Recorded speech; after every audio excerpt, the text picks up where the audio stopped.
Thiessen. Marc, great to have you back on the show. Your reaction to the attempted assassination. Good to be with you. It's good to see you. What was your, when you first heard about the attempted assassination of President Trump, what did you think? What was your reaction? Because we have these stark images of a defiant and bloody Trump surviving. What do you think? I was angry. I was surprised at how angry I was. I was angry because they had been talking. I remember Hakeem Jeffries put out a statement attacking Donald Trump, saying if he doesn't stop this irresponsible, dangerous rhetoric, somebody's going to get killed. And now they've been going around. So you say accusing him of being a dictator in waiting, saying that he was a threat to our democracy and all the rest of it. What do you think's going to happen at some point? So I was mad when it happened.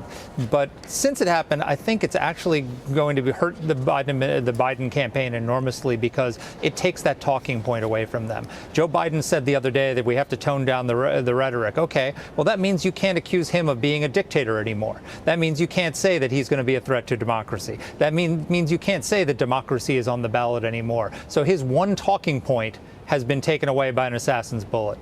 Marc, let's get your reaction to President Biden saying before the assassination attempt that Trump is a threat to this nation. Then you're going to hear him speak out in that Oval Office address after the assassination attempt. Unfortunately, there were blunders and gaffes. Watch this. Most importantly, and I mean this from the bottom of my heart, Trump is a threat to this nation. In America, we resolve our differences at the battle box. Tonight, I'm asking every American to recommit. To make America, think about it. The bottom line is that the Trump rally was a rally that he should have been able to be conducted peacefully without any problem. But the idea that there's political violence or violence in America like this is just unheard of. It's just not appropriate. Mr. President, do you think this was an assassination attempt? I don't know enough to. I have an opinion, but I don't have any facts. So I want to make sure we have all the facts before I make any more comments. President, when you spoke to President Trump yesterday, what did he tell you, sir? Mr. President, shifting our campaign strategy, Mr. President, do you regret? Okay, blaming Trump and the rally, saying what happened is not appropriate. He was almost assassinated. It also almost said it sounded like he was going to say, "Make America great again." Okay, let me back up. Leftist activists, riots, arson, looting, beatings, Democrats not denouncing. It is a fact that before President Trump even sat down in the Oval Office in 2016, they were talking about impeaching him.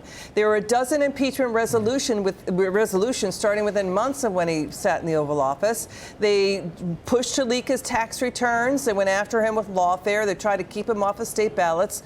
They did, Trump, Russia, multiple investigations. Nancy Pelosi had 84 targets starting in 2018 with 14 Democrat-led committees to go after Trump.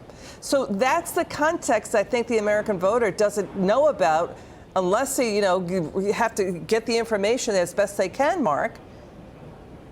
Yeah, and you know what the most offensive thing that Biden said? Actually, it wasn't about Donald Trump.